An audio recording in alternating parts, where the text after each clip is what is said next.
Thank you for tweeting out the stream, at DemonBlade541. Thank you for tweeting out the stream, at DemonBlade541. Not pretend this doesn't happen yet. Alright. Welcome back. Welcome to the first episode of Crimson Gray. Now let's start. John had always thought of himself as a stable person. Stable he worked at, well, when he was trying not to let his little things get him down. It wasn't so great when everything was crumbling around him. Any more ambient noise? When the entire world started seeming gray and flat, and he began wondering if all that stability would kill him, and he would care when it did. Just move this a little over here.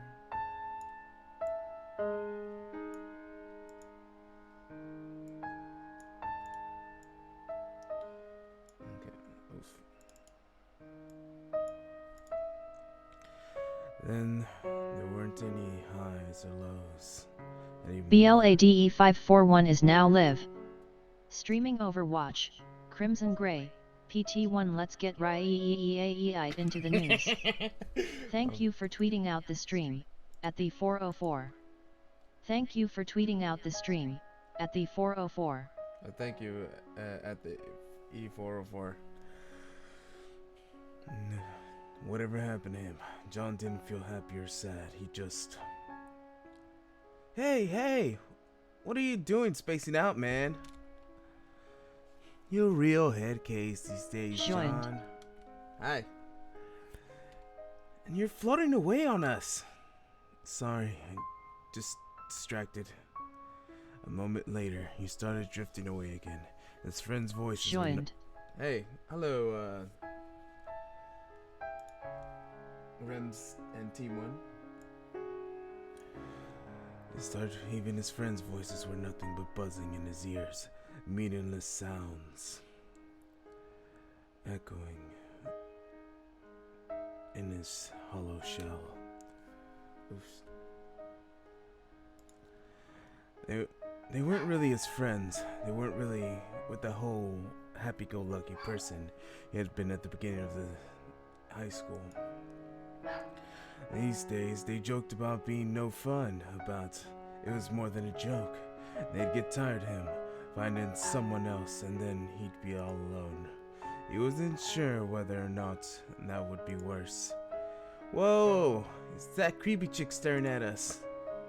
I think she is. Who is that anyways? Thank you for tweeting out the stream, at VN_Watcher.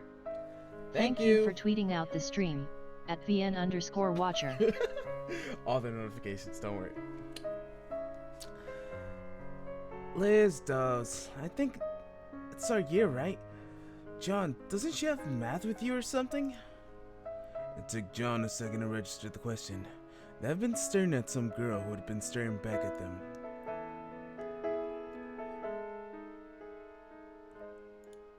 Alright.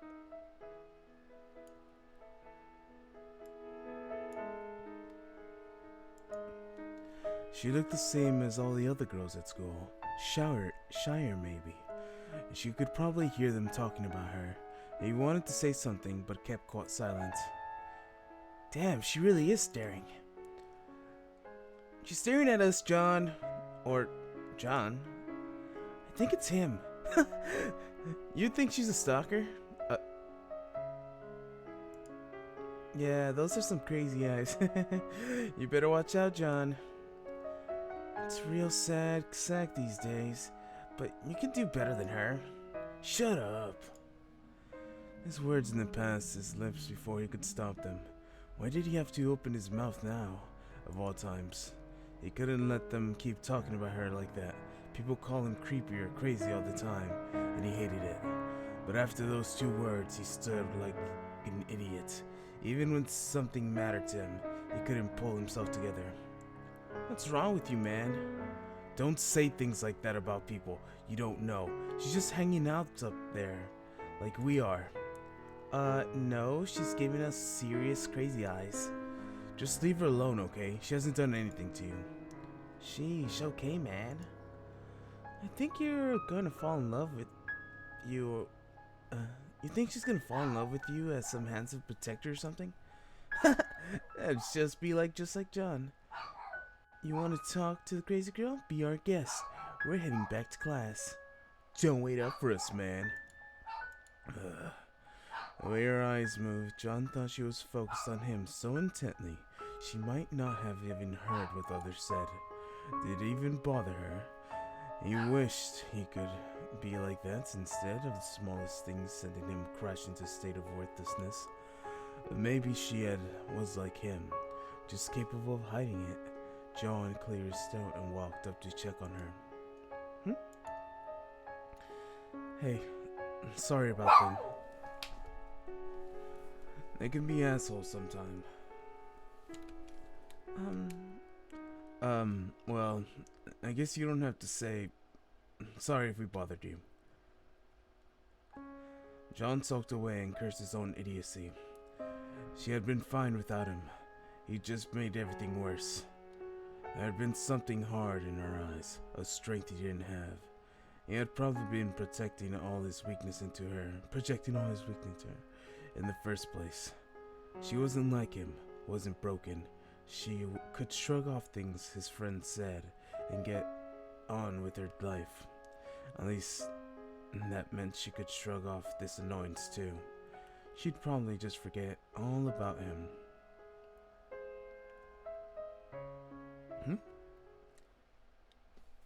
Thank you. You're so kind. Such a kind person. The kindest person. The only person. I found you. I finally found you. I found you. Take you. Wait, what? Okay, that was a weird transition. The teacher's voice was incomprehensible, but John knew he was picking it up at some level. He wasn't sure how, but even though he stumbled through every day, he was doing okay in school. He could seem normal, however, he wanted to. It just didn't seem worth it. It was almost the worst part. He seemed normal, even though nothing was normal anymore. It wouldn't ever be normal again. What did Miss Smithy say? High-functioning depression? Such an awful empty phase. At least class was over now. He could go home, sleepwalk through the assignments, and then fall unconscious. At least for a few hours he could. He became aware of her. She was watching him. Maybe she wanted to thank him. No. He was being stupid. He'd done nothing worth thanking. More likely Thank you for tweeting out the stream, at @2dapetvertweet. Thank you for tweeting out the stream, at @2dapetvertweet.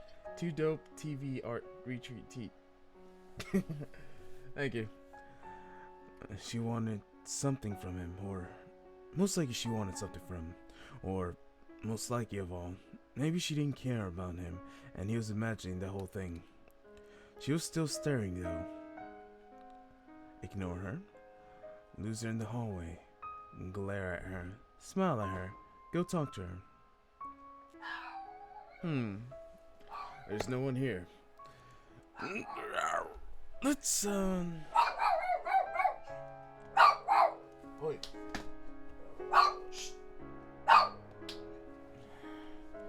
Let's go every possible route, so I'm gonna go ignore her the first time. He decided he was probably imagining it. There was no reason he would care about him. He decided to go to his appointment anyway. He wouldn't want Mrs. Smithy getting mad at him again. Mrs. Smithy was one of the only people John would focus on. He wasn't sure how much good she actually did him aside from prescribing medicine, but at least she tried to help. John, you're not looking too bad today. Did something good happen? A boy your age ought to be more interested in girls. Are you dating anyone? No, I can't focus on people. Maybe I could prescribe you something for that. We don't have any on hand now, but I could get it quickly. That's the advantage of having Kyotek in town. I don't want to take this medicine anymore. I don't think it's working. The Panextane? But that's the first one you've really responded to. I feel worse. Everything's so gray. Voices just echo. I can't go back to this generic medicine. John, you need to understand. Okay. John, you need to understand. You're deeply clinically depressed. It's my professional opinion that you should understand no condition go off your medication. When you're getting used to your medication, there can be some initial side effects. Sometimes things have to get worse before they get better, okay? Okay. All he heard was he was too broken for any drug to fix. He was so worthless. Even the newest drugs from Koitek didn't do anything. I'll renew your Panextine prescription and see about getting you a complimentary drug. We'd figure this out yet, John. Now, why don't you lay down there and we'll bring out our session. Good, get comfortable. Did anything special happen during the day today? No, it was a normal day. The therapy session quickly fell away from meaningless buzz. For a short time, or at least he didn't feel the emptiness. Finally, or too soon, it was over. Miss Smithy told him he was doing well and sent him on his way. John stumped back home. The house is empty, like it always was, ever since his mother left. His father spent all this time working. He did his homework, he ate, he cleaned his dishes, he sat in front of TV, he stared without turning it on. Somehow he dragged himself from bed and fell asleep. The routine used to be comforting, but now it was starting to erode his sanity. His mind had cracked eventually. Maybe something already happened. For a second he thought of a girl out his window. But no, it was nothing, of course. There wasn't. He really was losing it. Another day. He had faced it somehow, and it seemed impossible until the moment he finally stumbled into class. School was usual mindless buzz. There was a jump fair announced in the third period, as if that meant anything at all. Almost everyone in the school would either go to work for Kotek, move away, or stay in town and become unemployed. John wondered which one he would happen to him, but from a distance, as he was thinking about some person he barely knew. His grades were good enough to get into Koitek, but the process was so competitive. No, he didn't have enough energy for that. He couldn't imagine moving away, looking for a job in a strange city. Most mornings he could imagine surviving the day. But his father wouldn't support him, and his mother didn't want to. Once he graduated, there'd be no way he could stay in either of them. What would happen to him then? Would he just become homeless? Sit there in the streets begging for change until one night he froze to death? Maybe that's all he deserved. John, are you alright? Sorry, sir. I've been paying attention, honestly. I didn't ask that. I asked if you were alright. I'm fine. Well, I'm sure I'll talk to your counselor if you're feeling bad, alright? We're lucky to have someone like Mrs. Smithy with us. He was just keeping it together. He recommended the lessons, but if people were starting to think something was wrong, his control was slipping. He had enough time to visit the locker between periods. There he was more Panextine. There he had an extra dose left in the day. His locker was in the bottom row, so he always had to bend down, and there was a piece of paper sitting in the middle of his locker. Cheer up. That's all it said. Nothing in the back, no other clues. Probably a girl's handwriting. Who left it? Hey, did anyone see anyone messing with my locker? Huh? Did someone get stolen? There's way too many guys around here for me to notice. It might be a girl leaving a note. Like a love note? Keep dreaming, John. You think any girl's gonna love your sorry ass? No, of course. No one would love him. So, you see anyone else? Okay, thanks. Hey, John. You going to tell me she's a Canadian? What? I'm heading back to class. See you later. And she's really hot, right? Your imaginary girlfriend sounds amazing. John knew he was probably just taking some more Pantine and head to class yet. He was still holding on to the paper. He wasn't sure why. It could be a prank. One of the guys trying to trick him. If so, he could probably follow it by another fake note, asking him to come out under the stupid confession tree, where they let him wait and laugh at him. But for a moment, he saw a girl watching him. Could it have been her? When the time got to class, John had a new theory. He felt sorry for him. He must have had a look petty, pathetic, and she recognized his misguided good intentions enough to feel pity. The rest of the school day passed in more of a blur than usual. He might be delusional, but part of John still hoped it wasn't a prank. He headed to his locker, not daring to imagine anything, but there was another paper waiting there for him. They shouldn't say those things about you. Oh, whoosh.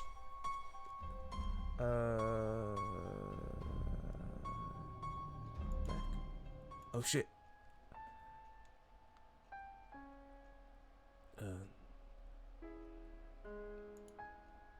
They shouldn't say those things about you. That's good. I didn't even look like the same person's handwriting. At first, they were beautiful calligraphy. This one was hurriedly scrawled. If this was a prank, he no longer had any idea where they were going with this. He'd already been beating himself over, saying the wrong thing. So this was too much for John. Alright, the music's getting... There you go. He'd already been beating himself over saying the wrong thing. So this was too much for John. He headed straight home so he could get some sleep before he cracked completely. Oh man. I was already feeling kind of bad. That jump scare just made me feel kind of dizzy. The next day, John went as early as possible. He approached his locker anxiously. He wasn't sure what he had wanted to find. There was no note this time. It was a chocolate heart wrapped in foil, sits in the exact center of the bottom of the locker. Aw, that is so perfect, so lovely. John stared at it for a while and then stepped into his pocket and headed to class, even though he knew it would be far too early. Oh, this gives me memories. Oh man. Sadness. The happiness. It's all too clear. There was no way he could eat it. If it was really a prank, they might have slipped some laxatives or something inside of it.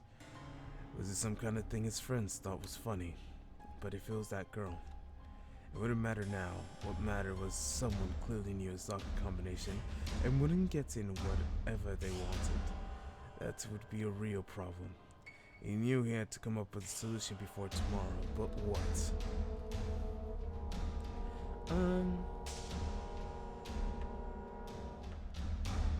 I'll keep going with the first answer. John headed back to the classroom and found the teacher grading papers. The middle-aged man only half listened, and he said he probably wasn't some harmless prank. John managed another answer, but it was useless before he ran out of energy. Sounds like me. Why didn't he even try? It wasn't like anyone actually cared. John left school as early as possible and fell in bed without even doing his homework. Why did I read that so aggressively? Oh man. When he woke up the next day, he felt a little better. Things were fine as long as he kept everything in perspective. Maybe.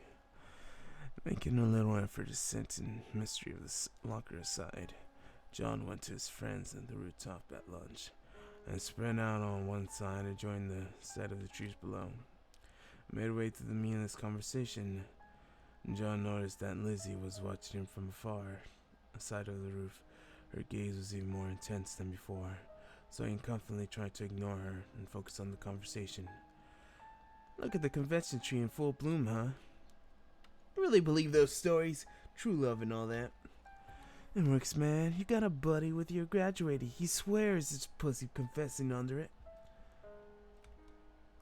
Well, if he keeps doing it, it's not true love, is it? Come on, people have been confessing there for years. You seriously think everyone would confess under the tree if nothing did? Nah, man, I think the tree is of lust. I didn't guarantee true love, just getting laid. It's true. Way more guys would be into it. It's mostly girls from what I've seen. What do you think, John? I don't know.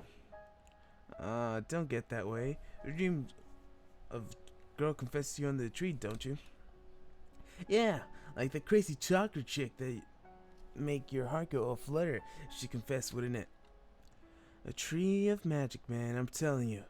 Even a sad sack like you would get lucky if it confessed there. Don't be stupid, it's just a tree. Whoa, come on there. Someone has their panties in a twist. I'm telling you, everyone goes there only because people like you keep telling these stories. There's nothing magic about this tree. People just believe it's special because everyone says it is. Girls think the tree is romantic, so of course they're more likely to agree there.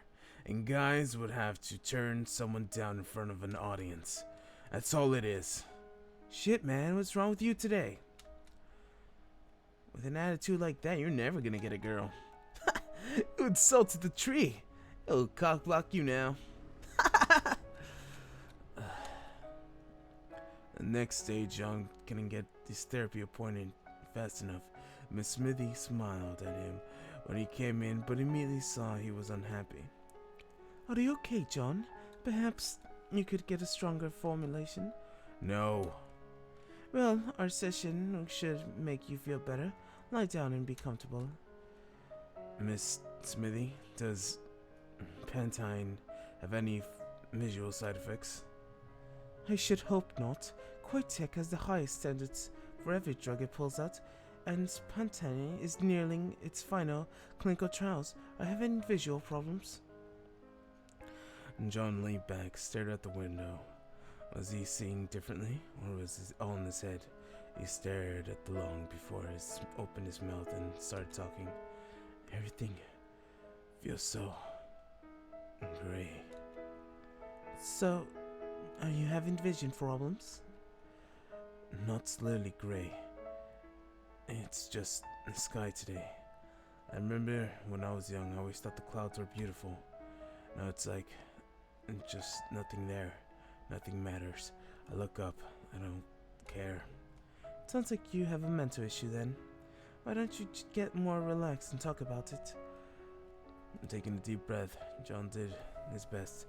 As usual, after talking with Miss Smitty for long enough, he felt not better necessarily, but at least not miserable. The session went in a flash, and when he had to head home, he shuffled through his routine easily enough, slept fitfully, and returned to school barely more rested. But when he arrived, he found the huge crowd standing and staring. What's going on?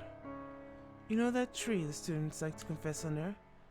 The words made John shiver. The words made John shiver even if he wasn't entirely sure why. He shifted to look through the crowd, and he saw it. Oh. A special kind of romance. What kind of...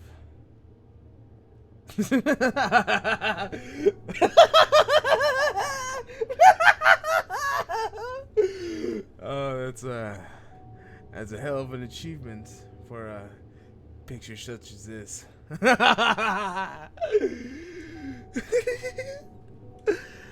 Parts of the tree were still burning, but the rest were charred. The ashes coated in the ground near it. His throat was dry as if the ashes were filling it. What happened? The cops are coming to check it out, but the shop teacher said it looked like an arson. Someone covered the tree in gasoline and burned it down. Huh? See, that's why we need cameras. We've been telling the principal for years, but he's not listening to me. No one thinks. The words slid off my mind. But John turned and said goodbye. Not entirely sure what he was doing, he stumbled straight to his locker. His hands open in his locker, he discovered a folded note next to the exact center. Like always, he stared at it for a long moment before unfolding it with trembling hands. I didn't like that tree either. He stared at the words as they were a foreign language, wishing he could have avoided understanding the conclusion. I didn't like that tree either. It was her. It had to be. None of his friends would be that insane. And what could be the point of a prank like that? What was the point of her? What did she think she'd accomplished? Should she tell someone? Should he tell someone? But that wasn't exactly evidence. And did he really want her to get in that much trouble? John decided it would be stupid like usual. He would need to talk to her and find out exactly what was going on and put an end to this. Whenever he was in the hallways, he could feel her eyes on him. With every passing moment, he became even more sure than she had burnt down the tree. He wondered if a normal person would be afraid now. But for him, it barely penetrated his numbness. He just wanted to find out what was wrong and put an end to it. It took until school for him to find his chance. When the teacher handing out assignments, he volunteered to clean the roof.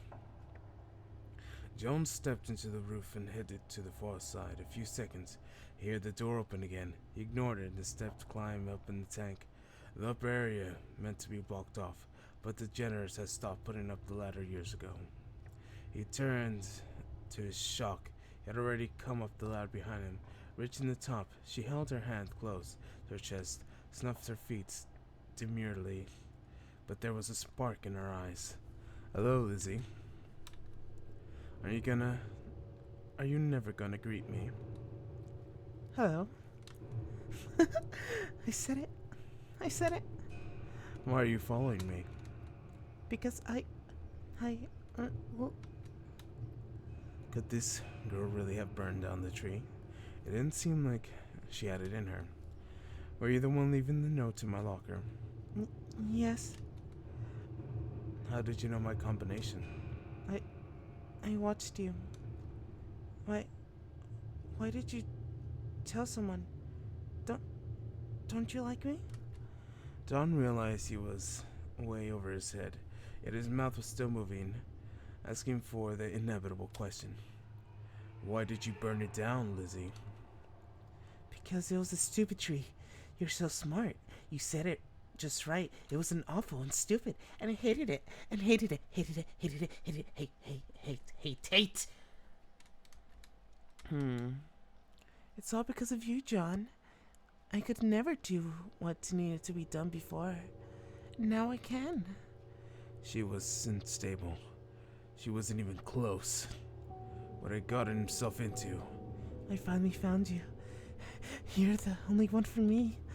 Parts of him knew that he should do something, run away, call for help. Yet, why? Huh? Why do you care about me? How can you ask that? You're the best person. You're the only person. Bullshit. I'm just another high school boy. No, not even that. I'm worthless. No. Don't say that. It's not true. It's not. I'm broken. My brain doesn't work right, and even the strongest drugs don't make a difference. No, it's not true. John is perfect. Perfect. How can you say these things?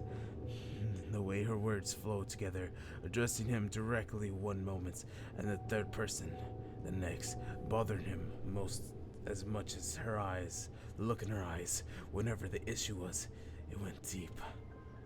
You're not well, Lizzie. You need help. You said my name? But I can't help you. I'm not worth anything to you. Just forget about me and find someone else to care about you. No, I could never. You're the only person who matters. But why? You don't even know me. You don't care about me. I'm just part of your problem. No. It would be better if I was gone. Maybe you'd be better then. It's not true. It's not. I love you, John. I've always loved you. I watched you always. You're so good and kind and perfect, even to a girl like me. I could barely even listen to her words.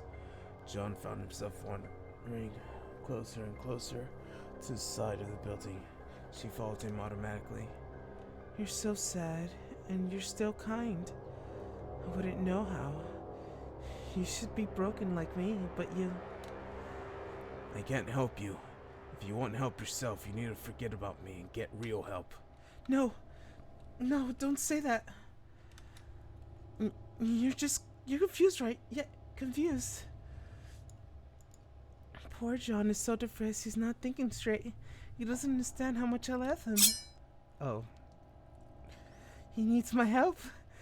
The world froze for a moment as the knife glinted at me. He would stare at his edge. I love.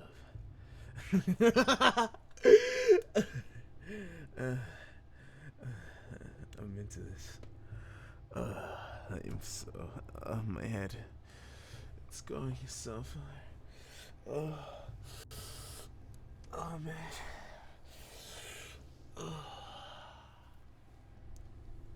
I feel like I'm gonna faint. This feeling. You just need someone to take care of you. Oh, stop. Everyone who says unkind things about you. No. I shouldn't take you home and keep you there, safe.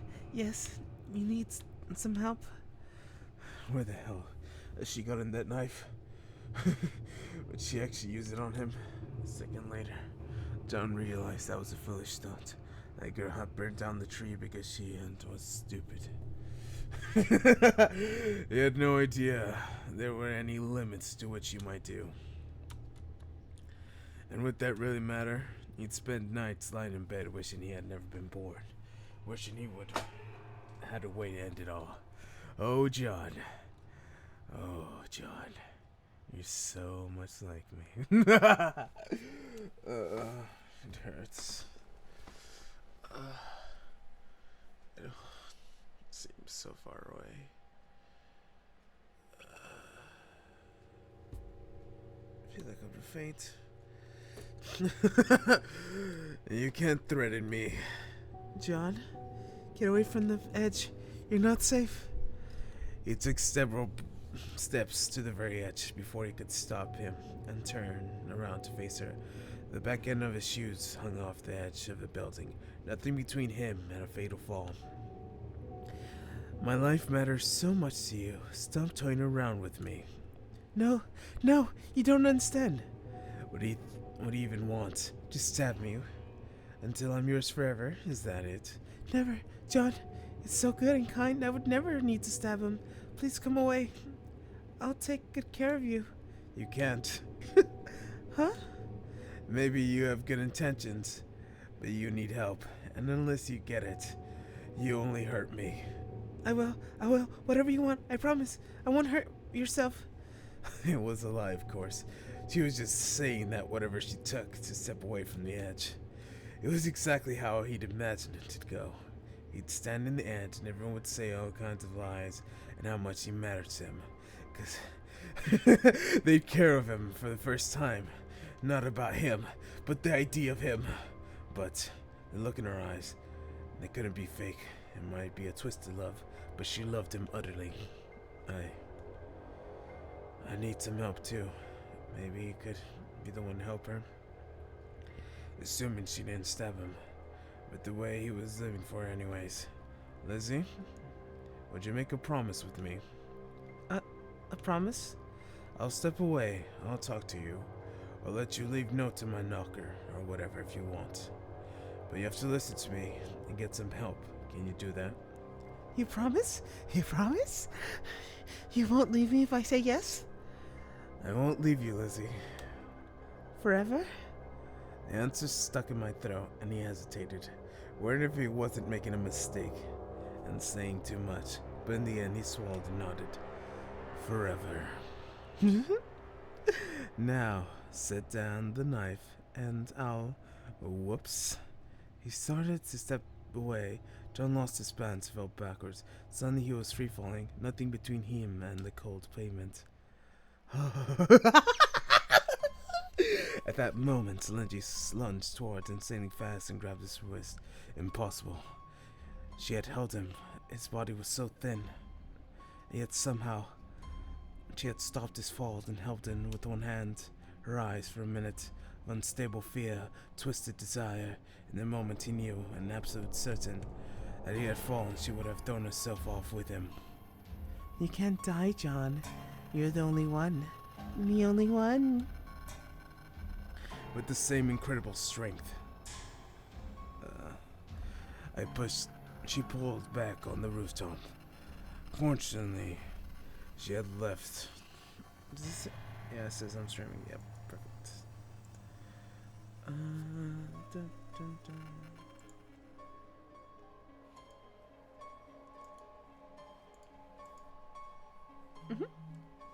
I wonder what message I just got.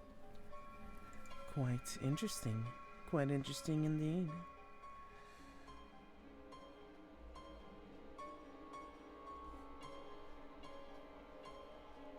Alright. With the same incredible strength, she pulled him up to the rooftop. Unfortunately, she had left the knife back where she plunged to catch him, but he was still anxious being close to her. John almost died. John, I love you. I won't let anything bad happen to you. It was clear she was completely unstable, but was she actually dangerous? She seemed to care about him more than anything. Or was he so pathetic that he latched onto anyone who showed even the slightest sign of affection? Worthless. You'll keep your promise, right? Of course. And tomorrow you'll go talk to someone. See if we can't get you some medication. Is that okay? If that's what John wants, then of course it's okay. Good. Then perhaps. But I want more than that. I love you, John. You told me over and over. Don't you love me too? At least she was asking without the knife in her hand, but was it a good answer, the question? No, had he had to think about it logically. She wanted him to answer yes, but that might make it worse. And risk saying no couldn't be ignored either, though. Okay, let's continue with our trend of saying everything the first line. Lizzie, I don't know you very well yet, but despite all this, I think you're a good person. No, I'm awful, John. It's just being kind. No, I'm awful. John is just being kind. Not answering the question. Just want to get to know you better, Lizzie. Maybe then I could love you. He said it.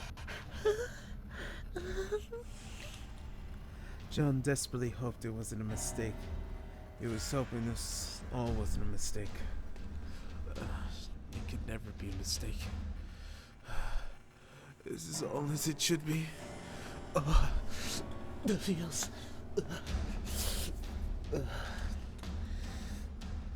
But he couldn't have stabbed yet. Man, I need to lay down. It's all going so blurry. The pain, the ecstasy.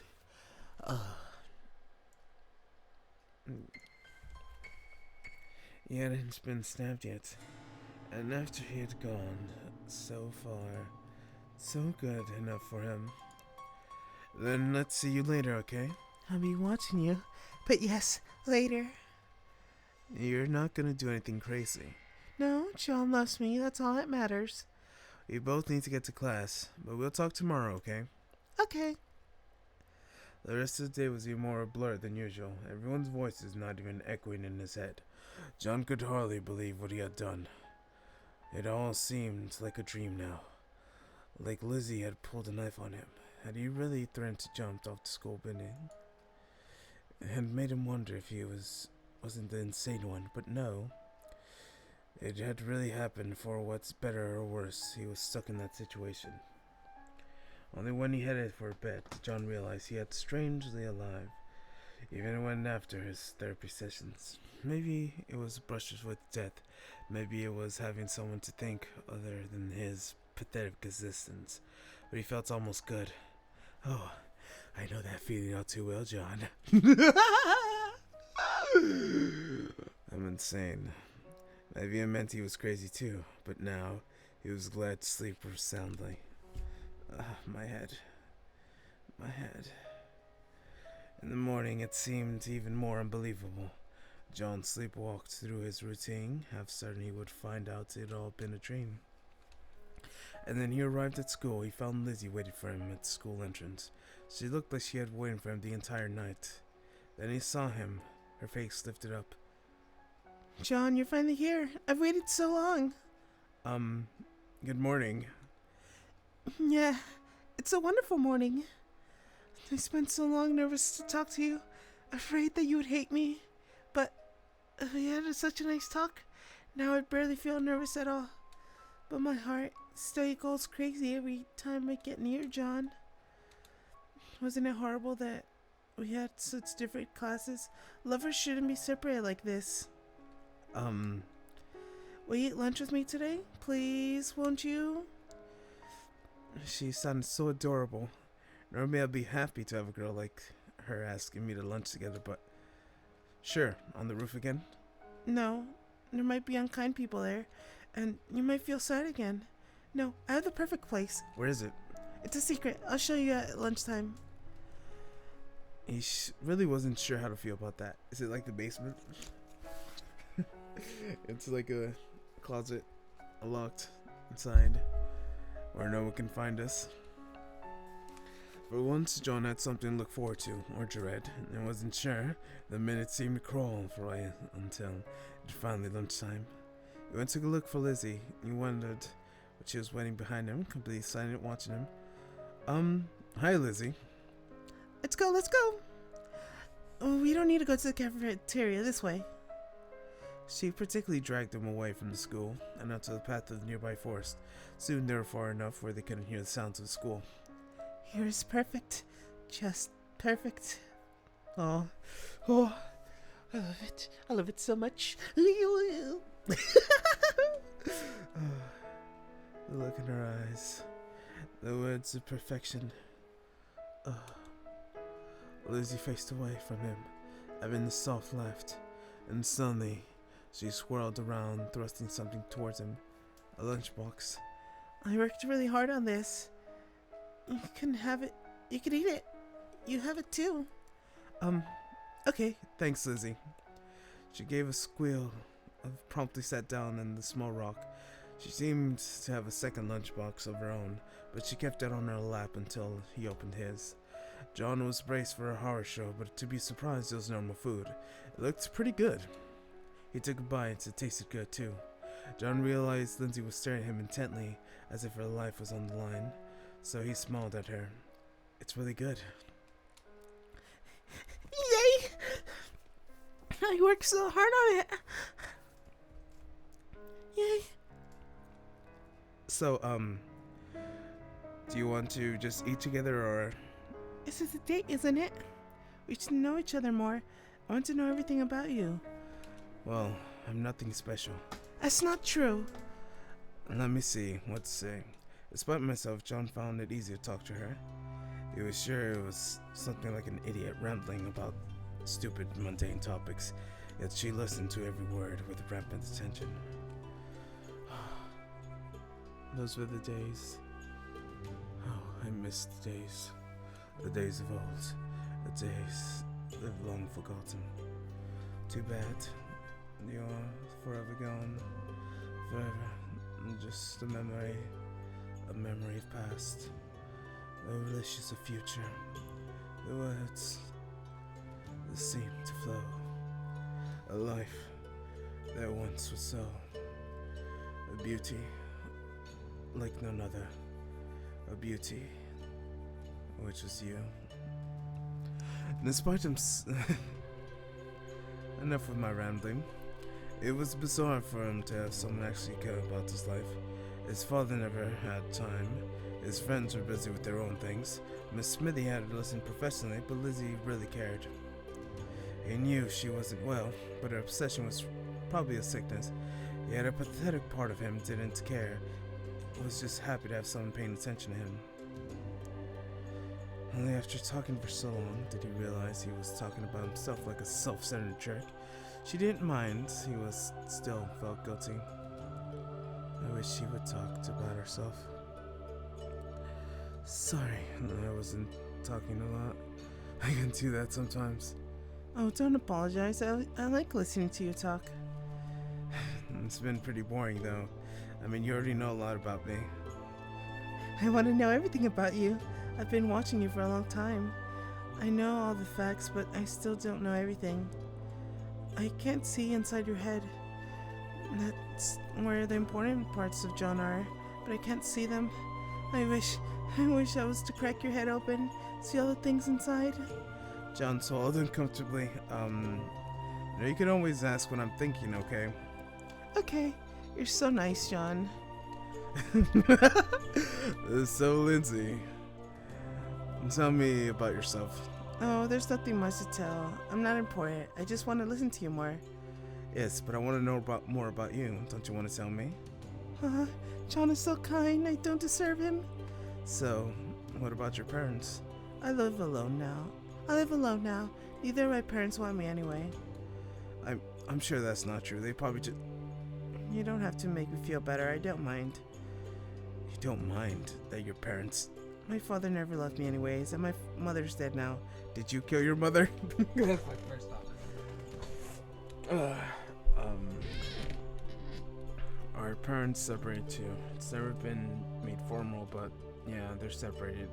Mom doesn't like to visit, and Dad always likes to work. And it's not like really there. You mean they just leave you alone? How horrible. How dare they just leave you like that?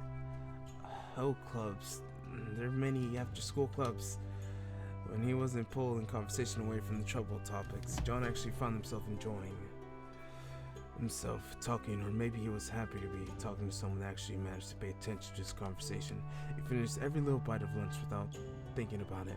Given the way she stared at him last crumbs while finishing them, it was probably a good thing.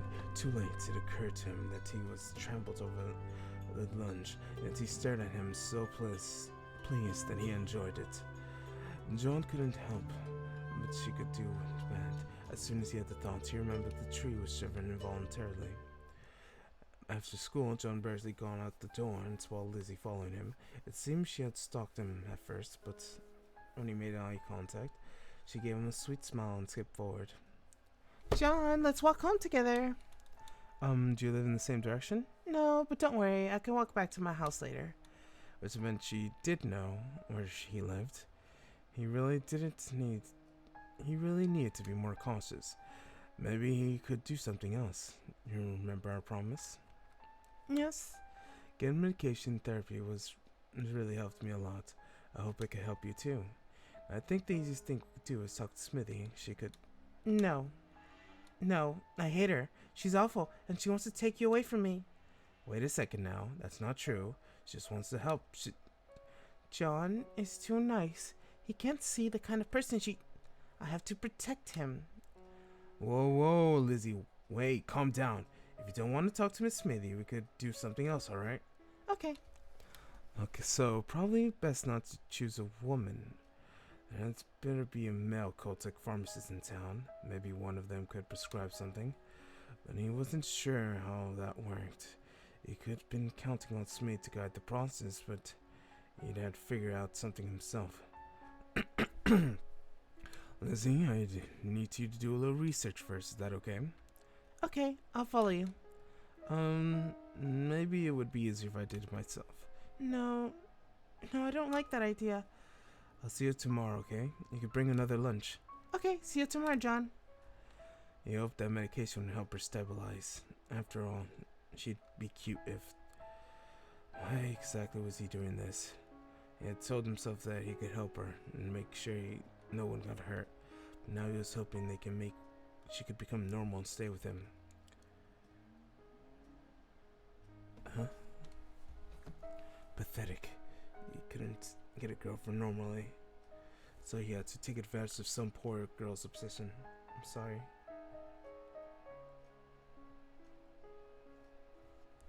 I'm so sorry. Sorry, I'm thinking about the past. I didn't mean to. It just happened that way. For now, it didn't matter. She really did need help. She might be able to get it to her. It was just a question of how. The best way was probably to ask for advice, either from Miss Smitty or a pharmacist. He could try to research them himself. No, he doubted it could be any good. And he supposed it wouldn't hurt to ask her. She was taking anything else, or allergies or something. Damn it, he should have done that earlier. Now it was too late. John realized she was still following him.